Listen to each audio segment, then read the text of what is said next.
Olá, turma! Tudo bem? Turma, na aula de hoje vou fazer uma revisão de transistores e suas características. E para esta aula de hoje, eu irei definir alguns objetivos, sendo o primeiro, características de cada um dos terminais de um transistor. Nossa, professor, voltar assim lá no começo? A gente vai fazer um resumão na aula de hoje, né? Vamos ver um pouquinho de cada uma das características do transistor. Equações de tensão e de corrente para transistores bipolares, tem dois tipos, NPN e PNP, né? Acredito que vocês já tenham visto. Curvas de corrente em função da tensão do coletor, então nós temos uma tensão entre coletor e emissor e existe uma curva que representa a corrente em função dela, além das aplicações práticas com transistores bipolares. Muito bem. Falando então dos terminais, né, das características aí de cada um dos terminais do transistor bipolar, temos o seguinte. Os transistores possuem três terminais, sendo dois principais, coletor e emissor, e um de comando, que seria a base. Cada uma das regiões do transistor apresenta característica própria. Tá? Então, nós temos o transistor NPN, que a corrente vem aqui pelo coletor e pela base e se une no emissor. E o PNP, que a corrente vem pelo emissor, sai pela base e sai pelo coletor. Bem, a base. Essa é a região mais estreita e menos dopada, com menor concentração de impureza, extremamente fina. O que é impureza? É aquele elemento, né, que vai ser adicionado ao silício, por exemplo. Então, nós podemos citar aí tranquilamente o boro e o fósforo, né, dependendo aqui do tipo de configuração de transistor, se é NPN ou PNP. O emissor agora é a região mais dopada, com maior concentração de impureza, onde são emitidos os portadores de carga, elétrons, no caso do transistor NPN, e lacunas, no caso do transistor PNP. E por fim, o coletor é a região mais extensa e é nela que a potência é dissipada.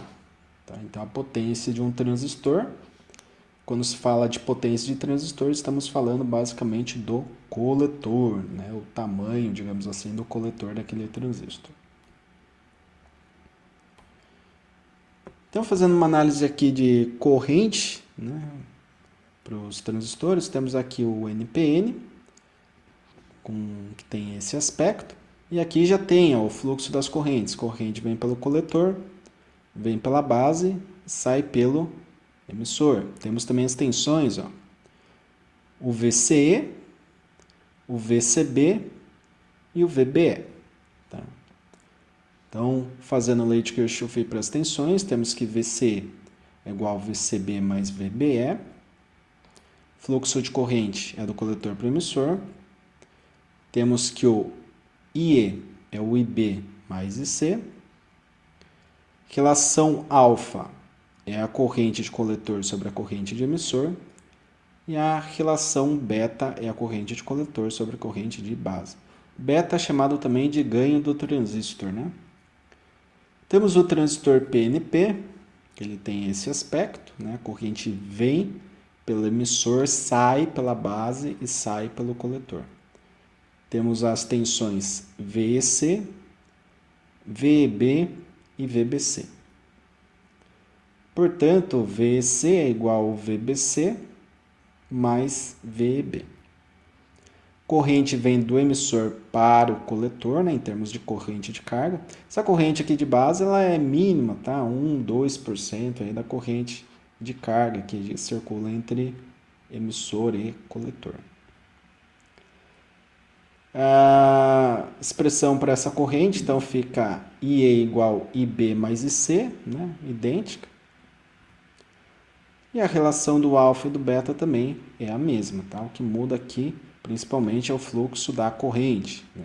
NPN do coletor para o emissor, PNP do emissor para o coletor.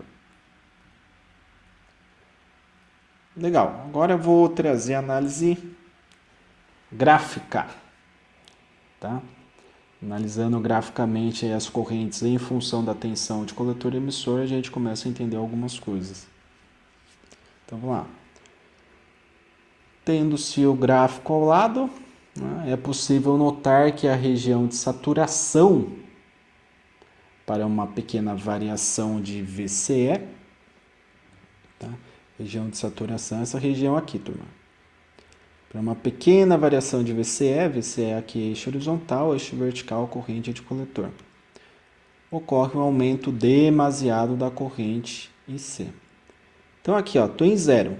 Pô, 0 volts, zero de corrente, né? Se a gente pegar o gráfico aqui, ó, ele tá no eixo aqui, 0, 0. Se eu aumentei aqui para, por exemplo, 0,2, se eu rebater no gráfico, já deu, por exemplo, 100 mili. Caramba! E se colocar em 0,9, por exemplo? Ah, já saturou o transistor. Caramba! Né? Então, você pode perceber aqui que para esta curva, nós temos uma saturação já, né? Já aqui,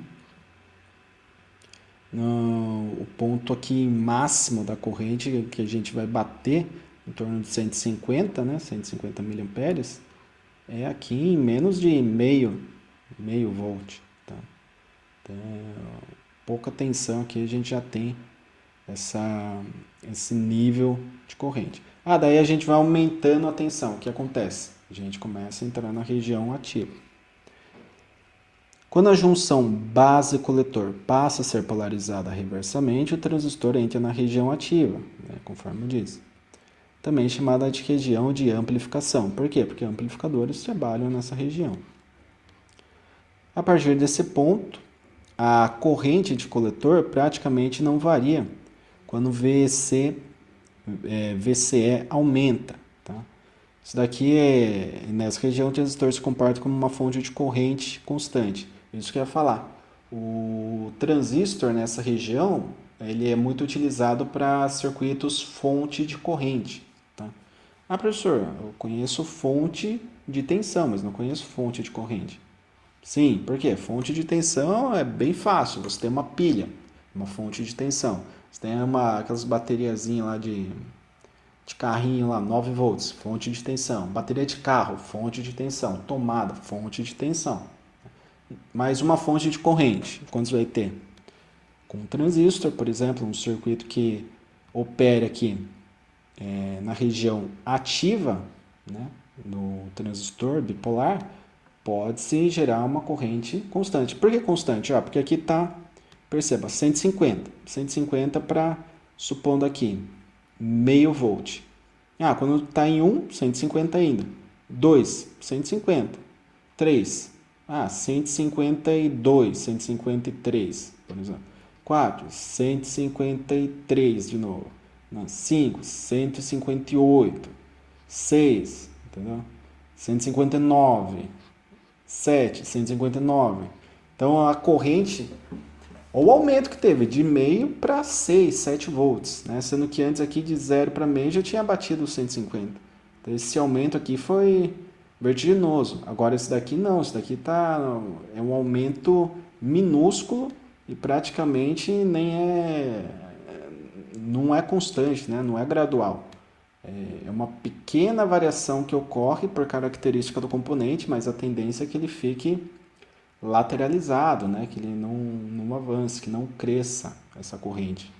Mesmo que aumente a tensão para valores absurdos. De meio para 10, houve uma variação da corrente do quê? De 150 para 160. Poxa, 10 mili, né? Sendo que eu variei 9,5 volts, né?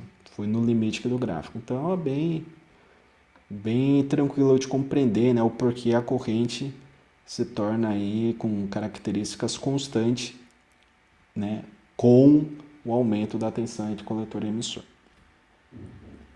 Saturação, né? Corte, saturação, a gente trabalha bastante, né? Em termos aí de saturação. Uma das aplicações mais notórias para transistor bipolar é como elemento de chaveamento. Nessa aplicação, o transistor opera em corte de saturação. Então, no corte, como que é? O corte, a base não tem nenhuma corrente. Então, eu simplesmente aterro aqui a base, tá? Então, eu tenho uma tensão VBB que é zero, não entra corrente, não tem corrente de base, não libera corrente de coletor. Então, o transistor está cortado, ele se comporta como uma chave aberta. Saturação. Saturação é tranquilo, ó. Eu coloco uma fonte VBB que libera um IB maior que o IB saturação, satura o transistor, portanto, e circula uma corrente aqui no transistor, que é aproximadamente o valor da fonte dividido pela resistência. Tá? Então, se a gente pegasse aqui, por exemplo, ó, 10 dividido por 20, meio, né? Teremos meio ampere aqui circulando pelo transistor, e na saturação o VCE, como nós vimos, ele é muito baixo, né? 0,3, 0,4 ali pelo gráfico do slide passado. E aqui ele se comporta como um curto, então na saturação ele conduz praticamente como um curto-circuito, e no corte ele se comporta como uma chave totalmente aberta. Onde nós vemos isso daqui no gráfico? Nós temos que pegar as curvas dos transistores. Aqui nós temos uma curva para um determinado valor de base, outro valor de base maior, um valor maior, aqui para um valor de base de 2 mA, tá certo? Então, tanto que corta-se o centro do gráfico é nesse ponto aqui, com IBQ, né, corrente de base quiescente de 2 mA. Saturação lá em 500 mili. Ah, professor, esse 500 mili veio da onde? 10 dividido por 20. Ah, 10 dividido por 20 dá meia, não dá 500. É 500 mili. Né? 500 mili é a mesma coisa que meio ampere. Né? Então, nós temos a saturação em 500 e o corte, 10 volts. Por que o corte em 10 volts? Porque o circuito está aberto. Então, se eu abro o circuito e eu tenho 10 volts aqui embaixo, que é o emissor, eu tenho o negativo dos 10. E lá em cima no coletor eu tenho o positivo dos 10, o transistor segura o valor da fonte, que é 10. Então, no corte, que é este caso, o transistor segura 10 volts. Na saturação, ele conduz 500 mA. Tá? E no meio nós temos a corrente de coletor quiescente e a corrente de base quiescente, que é um ponto muito utilizado para projeto de amplificador, conforme veremos. No gráfico ao lado, temos aqui o gráfico, observa-se que no ponto Q temos IBQ 2000 e ICQ 273 mA, conforme dito anteriormente. O VSEC é 4,6, tá? 4,6, esse ponto aqui, ó, quase metade, né? 4,6. Os limites da reta de carga são saturação, quando o VCE é zero, e o corte, quando IB é zero. Tá? Nesse ponto, corrente é nula, nesse ponto, tensão é nula.